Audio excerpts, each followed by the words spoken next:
Hello YouTube, Professor Kajo here. Welcome to Tobacco 311 American Blends. Many traditional pipe tobacco categories are defined by a particular ingredient or method. Virginia blends emphasize Virginia. They might be exclusively such.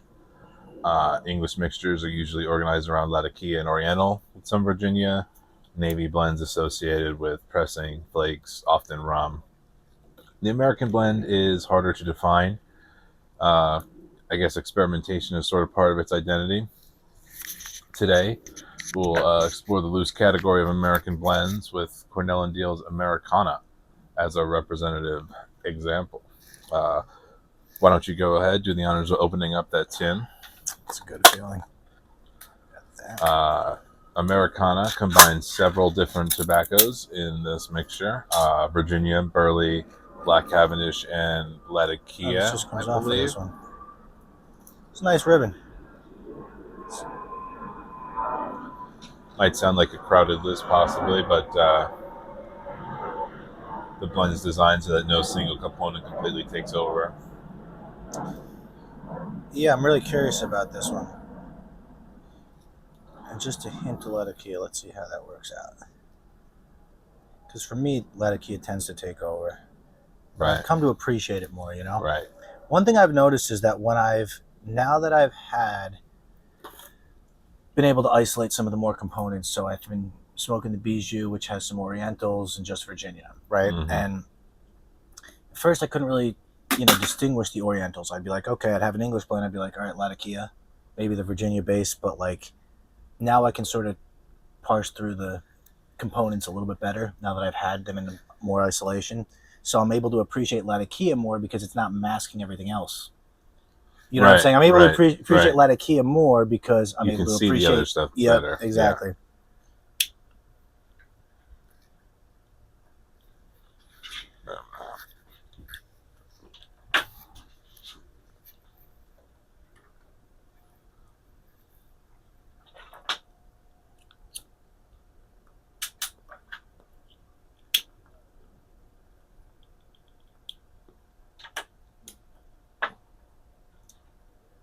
In a sense, it's almost like an American English, right? It's like instead of Orientals, we got Burley and Cavendish. Yeah. So like an Americanized version of that, yeah. That traditional English recipe. So American blend is not a rigid technical category. The term generally is used for mixtures that reflect American blending traditions, especially blends built around Burley, Virginia, and Black Cavendish, all three of which are in this blend with that touch of Latakia.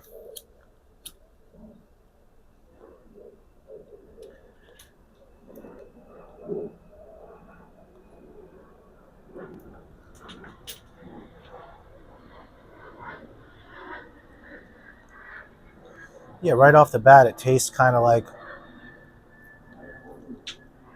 an English without the Orientals. The Cavendish kind of smooths it out. Yep, smooth, lacks floral character. Yep. I like it. I like Orientals, but I don't always want them. Mm-hmm. Yeah, I think there's a reason why Virginia is in, pretty much everything. nearly every blend that's ever been produced, and Oriental is, regarded as condimental.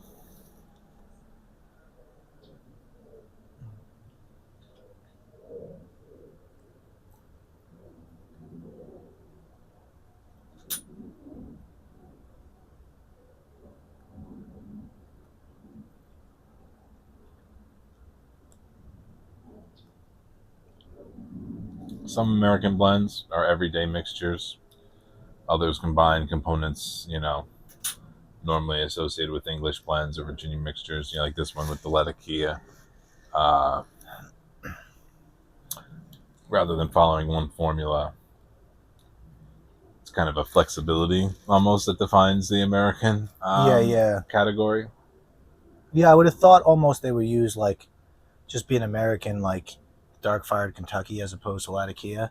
Hmm. But as I think about it, like I said, I think the idea is it's almost like an American take on the English style. That's You what I know? that's what I think they're going for here, especially with a name like that. Yep. I like it a lot. I think it kind of scratches that English itch without kind of like, I mean, that let it, I don't know. It's It's, interesting without the Orientals to have the English without the Orientals playing a role there. yeah, The Cavendish does a similar kind of thing, but it doesn't have the same essence. yeah.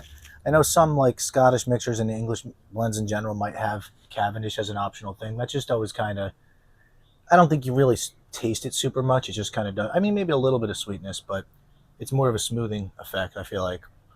Yeah, or if in the case of a flavored blend to be a carrier for that Sure. flavoring. Yeah, I'm thinking more of the rolls in like an English blend, Yeah, right? yeah. A little bit about the American blending tradition.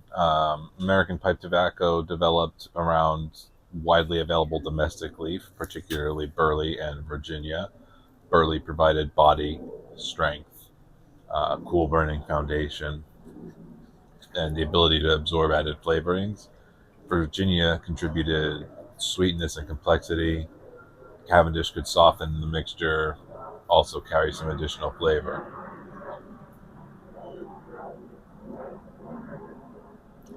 I think Burley's, I guess, have more absorbable nicotine than I know Virginia's, and also to I think Orientals Typically, as well, right? So I think you're typically, probably getting a slightly more nicotine version of in English as well. yeah, one that would hit a little bit harder. I always thought that Burley's had more nicotine, but I was watching a video with Jeremy Reeves from Cornell and Diehl, and he was talking about a certain blend, and he was saying that actually they have kind of the same amount of nicotine, but because Burley's more alkaline, you absorb more of that nicotine. Okay, So interesting. interesting how the chemistry of the leaf plays into it. Um, yeah, as imported tobaccos became available, American blenders also incorporated, Latakia, Oriental leaf, Perique after they developed that process, and other components. It's created a tradition in which almost any tobacco could become part of the mixture. One thing I like about, I guess this goes for English blends in general, but as someone that smokes a lot of Virginias, right out of the tin, you got no real like aromatic casings on it, and since it's not Virginia based too much, it smokes really well without needing drying time. You know, sometimes a No, Virginia. no, we opened it right on camera, right in Yep, there. It's smoking very nicely for me in my very large bold pipe. yep, and you can feel the tobacco's not dry at all. It's moist, Supple. but yeah, it's up exactly. And I can look at the ash, and it's you could tell that it's not Yeah, too gray; it's more black. So you could tell there's moisture, but it's smoking perfectly well. right. Yeah, this is 6 months old, so right out of the tin, so yeah, ready to go. Um, Pretty much after production. I like that they date their tins, Cornell and Diehl. Not Yeah, everyone does. I like that they date them in a clear way. Yeah. Some of them will have a code that you could decipher, Ah, but other ones will just have no nothing. Yeah, information. yeah. The only information you have about it is when you bought it, Right. and you can Exactly. get like an approximate age on it. When that's only useful years down the road, though. When you have it, when you've just bought like a tin from the cigar shop and they don't have a label on it, sometimes it could be a little disappointing not knowing how long it's been sitting in that shop, Yeah. especially since, shops tend to be smoked in and the labels will get a very aged look to them much more quickly in a cigar or pipe shop than Yeah, for sure. uh, a shop that didn't allow smoking. Yeah, the Latakia in this is actually a nice amount too. It's like it very much feels like a blend as a whole. You know, it's not just taking over. No, I agree with you. And that's that, like what to look for in an American blend. You're not really looking for one dominant flavor. And so like they achieve that here, I think. Instead, it's really about how the components interact. You might notice some nutty qualities, the body of the burley, some natural sweetness from the Virginia, softness of the Cavendish you mentioned. You might notice spice of Perique. I don't think there's any Perique Yeah, in there's no here. Perique in this. Smoky accent of Latakia, which I think is the role that's playing here, very Yep. much so. Maybe some dry, fragrant character of Oriental Leaf. Again, not a part of this blend.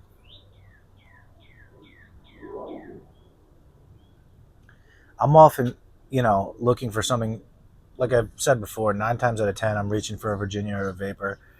But sometimes you want something that's not that. Yeah. And I could see this style of blend being something I would reach for. I have some Haunted Bookshop. I wasn't crazy about it. I was trying something with more burley, a little bit more body, and not so Virginia forward, but I wasn't in love with it. But this is something I could see myself. It almost reaching smokes for. like a Haunted Bookshop with some Latakia. Yeah. I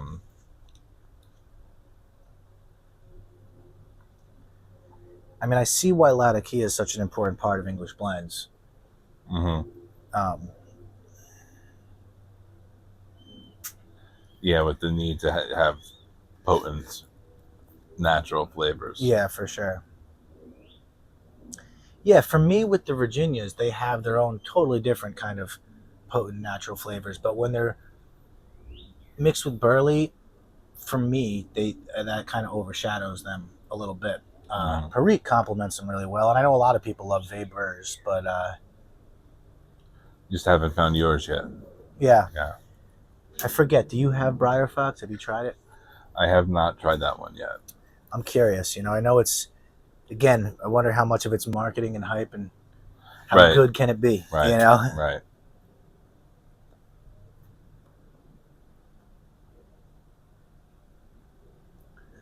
But there's something like every style has to offer. When I have an aromatic, a lot of times, especially with that Cavendish, there's something I like about that, like sort of just smooth, kind of pillowy smoke, and it feels good. But I'm not always maybe in love with that aromatic. Or this is one thing I like about Englishes is the way that they smoke. And I know this is an American blend, but to me, that's what it reminds me of. It's like their take, and compared to like Virginias, where they're often hotter and wetter and all kinds of stuff going on. That's one thing I like about non-Virginia blends. Yeah. Yeah, I'm not finding this finicky at all. Not at all. It's smoking great.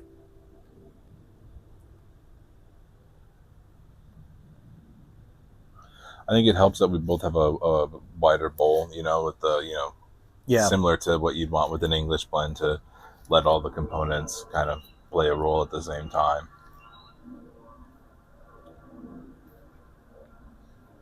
Yeah, I'm thinking about, after I've tried enough stuff, I haven't ever had, for me, Latakia tends to ghost a little bit. So, but my Savinelli, which I love, the author shape,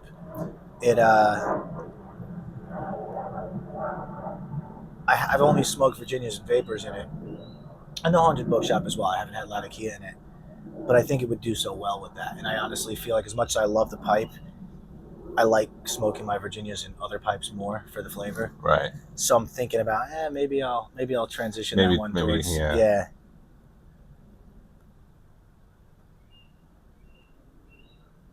You never know until you try. Yep.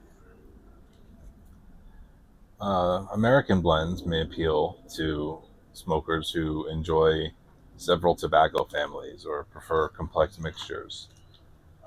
Maybe they find narrowly defined categories off-putting. People who like burley-based blends with additional dimensions. People who want an everyday tobacco that offers some variety, which I think this is would really fit that kind of role. Yeah, I like the way burley smokes. I'm just not in love with the flavor. And this is actually doing a really good job of providing some more flavor to what feels like a burley based. Yeah, I had a tin of this that I finished, and I'm glad that I bought another one for this video to use this one, rather than find a different American blend, because there's plenty of things that could serve this role, but this is doing a really good job, and I think it's pretty representative. Yeah. Do you know of any others that are marketed as American blends offhand? the marketing's such a big part, because there's probably plenty of blends that have similar components. The can one find that them. the one offhand that I could think of is also by Cornell and Diehl. It's called Epiphany. Okay, that It's was like a Revelation. it's a, like supposed to be a match of Revelation, I believe. Yeah.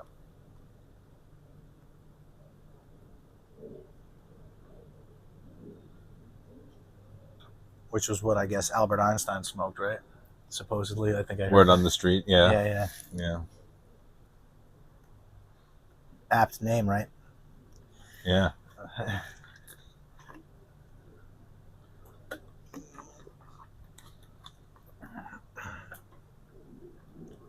American blends could also be useful to smokers exploring their preferences because one blend can introduce several different types of leaf at once. Um, Also, people kind of on the newer side exploring different categories of leaf, like what you were talking about earlier, where you really notice how they play with each other because you do Yeah, know, like now that you're familiar with the roles yeah. The that they have when they're characteristics of those. dominant, you can find those characteristics Yep. when they're less pronounced in the blend. Yeah, it's almost like if each type of tobacco has certain multiple dimensions to it, multiple notes. When you're smoking a pure Virginia, you'll get the grass, the bread, the hay, the sweetness and fruitiness. Similar things can be said about things like Orientals, right? So if you smoke, there's different characters to what that Oriental brings to the table. And if you're smoking an English blend, a lot of times I feel like some of those notes get masked out by other things. Like Latakia might mask out certain aspects of the Oriental, Mm-hmm. but then the other ones that it doesn't mask, you know what I mean? They come through, and you go, oh, that's the Oriental doing that. Right. Yeah, it's fun to notice things like that.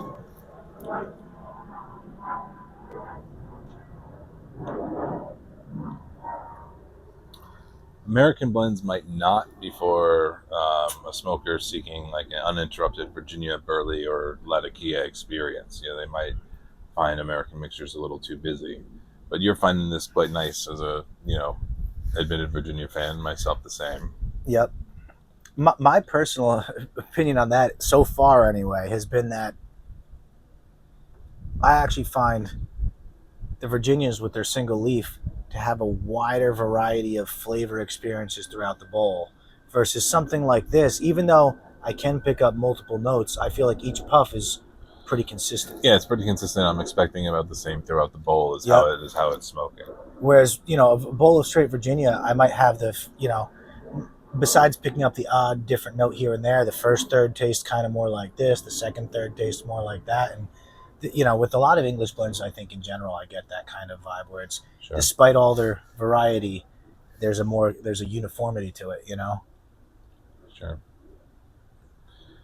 Yeah, I think that tends to happen when like the more you add things to get to a specific flavor profile, the more consistent you are, and the more like limited you are in terms of the expression of the Yep. flavor profile versus the limited ingredients expressing themselves in all manner of ways. Yes. Yeah. Yeah. American blends are difficult to define because they were never limited to one ingredient or one method. The identity comes from freedom, practicality, and experimentation. They may combine domestic staples such as Burley and Virginia with Cavendish, Latakia, Oriental, Perique, or flavors. Americana demonstrates this by bringing, the Latakia into that Virginia Burley base with the Cavendish. I think you could say that American blends remind us that pipe tobacco categories are useful guides, but they don't have to become rules. Right. Yeah, that's always been the hard thing, trying to parse out. I mean, I wonder when the term American blends was even coined. Right. When a blend first started being referred to as American. Right. Yeah, and like, who knows? It could just be a function of the internet, with Sure. the categories on websites.